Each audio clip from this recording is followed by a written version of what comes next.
Welcome to the One Question Leadership Podcast.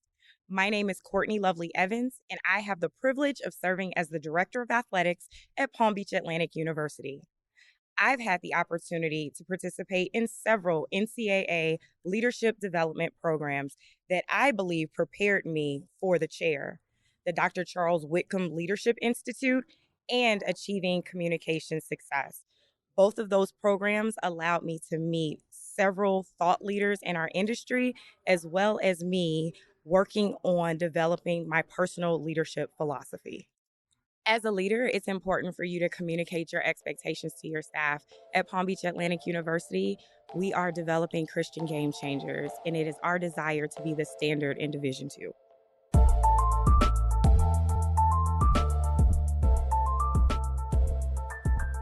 Greetings, this is Ty Brown, and welcome to the One Question Leadership Podcast, where we highlight executive and organizational leadership.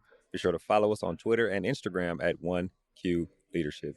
Our guest today is Bren Stevens. Bren is the Director of Athletics at University of Charleston. Thanks for joining us. Thanks, Ty. I'm glad to be with you, and it's just finishing up a great convention here in Las Vegas, so we're excited and ready to keep rolling. Which is excellent.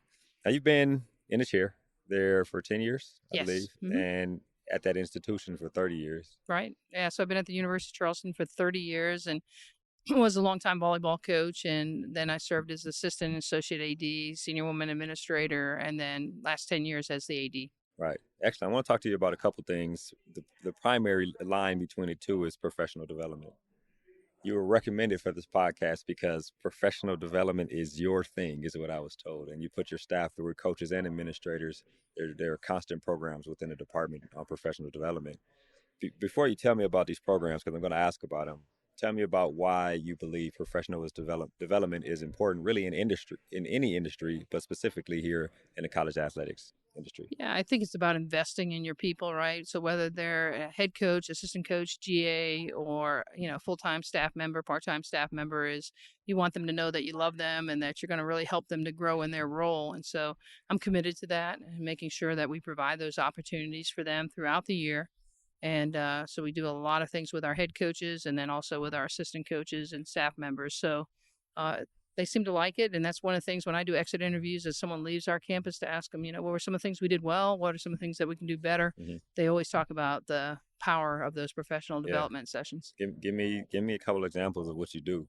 Yeah, so I do a lot around emotional intelligence. I think, to be a great leader, you got to first be a great leader of yourself, right? And so you have to be able to understand yourself and, know the 15 components of EQ and how you can develop and get better in those spaces. I always tell the coaches I'm not going to be able to coach them up on how to be better coaches in their respective sports, like the X's and O's of basketball or football, but I can help them grow as leaders. And then is this a once a month, once or twice a month, ongoing, like there's always parts of it? Tell me how it's structured. Yeah, so I do 8 sessions for the head coaches and full-time staff, and then 8 for our assistant coaches and GAs, and so a total of 16 professional development sessions throughout the year, and that'll keep you busy, for sure. And we try to do them during the academic year because I want them to get some downtime in the summer. But we do things around. We did a lot with Nevin Capel's Return on Inclusion programming and talking about Black Lives Matters and how we can be better in the diversity, inclusion, and belonging space. We do a lot just on leadership, like I said, emotional intelligence, and just trying to hit things that we think are going to really help them to develop as coaches. Are these every Wednesday night type session? Like, tell me what is the actual structure? Like, after my work day, am I going, or is this during the work day? Or tell me. No, it's always during the work day because I try to do them in the mornings because I know they're going to go out to practices and things in the evenings and have games. So we do them in the mornings. But instead of doing like just a regular staff meeting, where someone comes in and tells you the same thing, 26 times, and you could easily put it in an email. That's not my philosophy. I like to get them together and we're going to improve together. And so we're going to talk on different topics. Whether it's mental health, just how we can be better leaders. We're going to, bring that together. And I have some coaches that are really good in that space that like to, talk and do their presentations. So it gives them a chance to kind of practice and do that with our staff. We'll bring in some outside groups, and speakers at times. And then I'll lead some of those sessions as well. But it just gets you out of the rut of like, everyone hates to just go to a staff meeting and talk about the same things all the time. Yeah, which is excellent. Is there an aspect of a layered or tiered aspect, somebody who might be young on your staff versus someone who may be a veteran and has heard a lot of it over the last few Yeah. years and may need a different level of development or something? Yeah, so that's why we kind of separate those out with the Yeah. head coaches and assistant coaches. But sometimes we have a younger, head coach as well that, we open the others up. And, if there's something that it's a topic I'm talking on that an assistant coach really wants to come be with the head coaches, they're welcome to join us and vice versa. So we just try to keep it, sort of informal, but an opportunity for them to just grow in their field. And so that's something that's really important to me. And, we just keep it going. Do you send them to other professional development type conferences and Yeah, things I'm big on that. Trying to always that I tell them I'm going to pay for your membership for your professional organizations. I don't care if you're head coach, assistant coach, GA. We're going to pay that, and I'm going to help make sure that you have what you need to be able to go to those conventions because I think that's where you grow. When I was coaching volleyball, out of 20 years, I think I went to 18 times to the American Volleyball Coaches Association convention, and I learned a lot by going to those sessions. And maybe as you've been there doing it for a while, you may not get quite as much out of it, but then you have that networking piece, right? Yeah. And so you get to be with your friends and continue to grow in your profession. Yeah, which is interesting. I worked for a long time at the American Football Coaches Association. Did I you? was actually director Wow. of education, so I was the one putting together the program. And you start thinking about that, right? You can have stuff for young coaches because they're always coming into the profession, but what are you going to have for the people who are in the head coaching job and been there 10 years, right? You got to Yep. create something so that they can continue evolving themselves. I wonder about the outcomes of the programs that you put in place. How do you measure if this is effective in terms of what you're doing over the past, I guess, 10 years? Yeah, we'll do a few surveys, but nothing that's, too formalized. I think it's more about just giving them that opportunities for their voices to be heard, for them to hear shared stories, to understand that, we're all in this together. Yeah. They love to hear when I mess up. And so, you got to give those examples and say, when I was in my 20s and 30s, this is what I did wrong. And I think they grow from that. So sometimes they'll come in my office and go, Bren, remember the time you said this? And so I know it does resonate with them. And then, like I said, I always try to do exit interviews with all our staff, whoever it is, when they leave. And it's been a tough year for us. Last year and a half, we've lost 8 staff members and 7 of them to Division I institutions. So we're kind of struggled with that and trying to find, great replacements. But again, it's just investing in those people and they're prepared to do that. And so they have that opportunity to make more money, just grow their careers. And I feel that I'm at least a little piece of that. Yeah, so the perspective on that is interesting, right? We call it a tough year, but you emphasize professional and leadership development. Yep. So it sounds like it's a good year if that's something that you emphasize. But Sure. then you also got to think about the organization in terms of we just lost a big part of our culture of people Right. going off and getting jobs.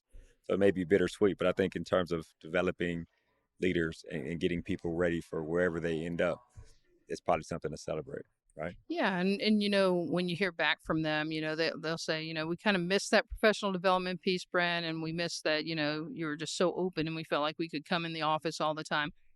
There's too many layers now between me and that AD. That's one of the beauties, I think, of Division II is that you do have not as many layers. So between you and the students or you and your staff. And so I think that is how you can be a little more impactful, where I'm not saying athletic directors at a larger Division I are not impactful, but Right. a lot of times there's a lot of things that separate them and lots of layers that they may not get the benefit or the fun of, getting to mingle with your staff as much. Yeah. Is this something you've been doing for the entirety of your time in the chair or?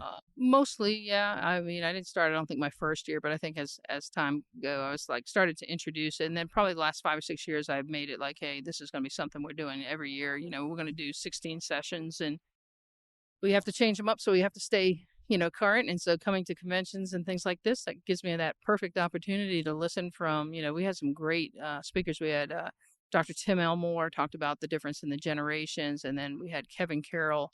He was awesome, talking about, his story and things that he went through as a young, African American guy to now he's knocking it out of the park with his speaking and really impacting a lot of Right. people. And then this morning we had Ivy Watts, who mental health professional. So I try to steal as much as I can from people. And I think that's how you get better.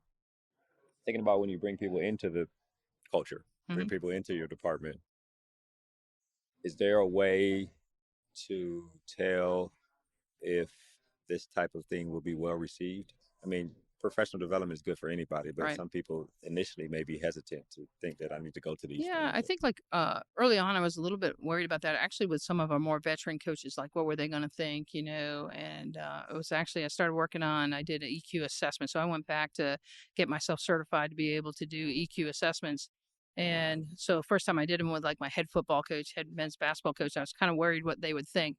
And they were the ones that came, Bren, I love this. This Yeah, is awesome, you know, and they really felt like we were really investing in them.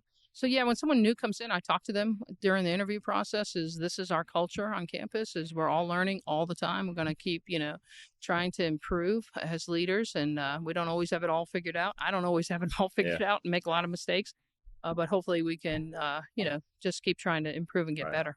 Are those 16 sessions, do they, I mean, is there a thought process throughout the sessions? Like this year is focused on this, or is it here's a separate, each session is separate in terms of your professional development? Yeah, we did quite a few different sessions last year, though. I did a lot more focus on diversity, equity, inclusion, because I think it was just a really hot topic, and it was just with everything that was going on and COVID and just all of the things that we were seeing in social media and on TV. I felt like it was something that we have a very diverse athlete population. So I was thinking about, you know, how do we talk to our student athletes about what's going on in the world? And I don't want us to ever, you know, stray away from being able to have those conversations. I don't want us to be too shy or too like worried that we're going to say the wrong thing. I told them I'm going to say the wrong thing. I'm going to put my foot in my mouth. But you know, all we can do is just say, "Hey, I want to get a better understanding, Yeah, right?" coach So, me up, right? yep. That's interesting. So one other aspect you did it, and I think you did it right when you became chair, was created helped create an organization for people who women and minorities Hmm. in Division II Right. to become athletic directors. Tell us a little bit about that organization, why you created it, and what exactly it is doing Yeah, now, 10 years later. yeah. I didn't create it, but I'm one of the Okay, facilitators. one of the So I want to give facilitators. credit where Hit credit me. is due. So that would be Jill Wilson, who Okay. owns Double L Consulting, and she worked with the Division II staff, our vice president of NCAA two, Terry Steeb, and Ann Martin, and they sort of started this whole thing. And I came on later as a facilitator for probably like last 8-9 years. So most of my tenure as an AD. But I think we all have the same mission, right? Is like, how do we find a way to not always hire white men to be the leaders of these departments? Right. Nothing against white men. I love them. They're great. And then there's a lot of really close friends of mine that are great ADs, and I know they really lead in such a professional way. But I also want to make sure we're giving women and minorities an opportunity, and not to just say it, but let's like, you know, start lifting them up and let's get in there. So this program provides a lot of different types of mentorship. They have access to webinars with some of the best people. So like, let's say I'm new and I'm Tai. I'm like, I don't really know a lot about fundraising. Well, we have a speaker that comes in and does a whole thing on, you know, we can coach you up on how to be a great fundraiser. That should not keep you from getting in the ADC. You might just not have had the experience to try it, but you might end up being a phenomenal fundraiser. So that's what we're all about, is having these sessions throughout the year. And we just actually graduated our class this morning of 10 brand new mentees out there that I told people in the room, I said, let's help them get hired and get them in an ADC. Which is excellent. 10 years. How many people have reached either senior leadership positions or athletics director chair? Yeah, so we have 30 in the last 10 years that have, you know, that are now sitting ADs, you know, and not all at Division II, some at D3s or an NAIA school, but I don't care. I just want them to have that opportunity to be a leader. Which is excellent. Yeah, and if Division I's smart, they'd hire some of these people away as well. Yeah. So I'll ask this last question before we wrap. Okay. Leadership development, professional development, personal development are things that are important to me, especially when I worked at the Coaches Association in terms of putting those things in place. Sure.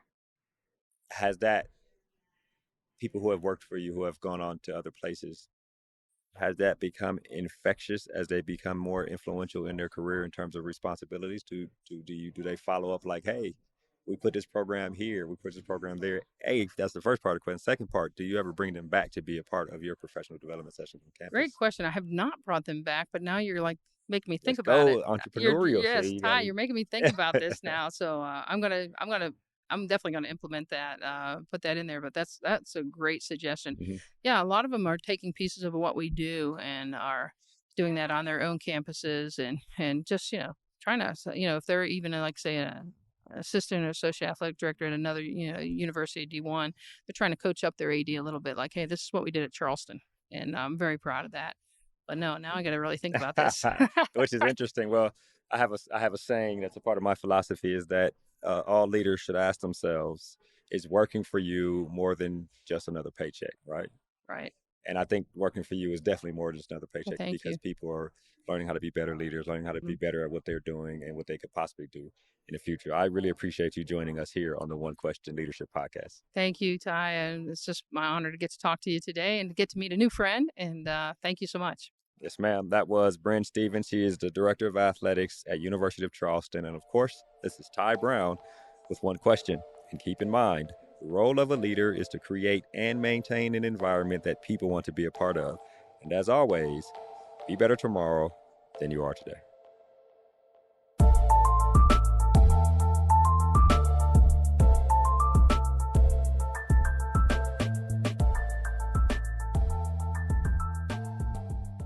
This episode of the One Question Leadership Podcast is produced by Spades Media Group, solving problems using creative leadership.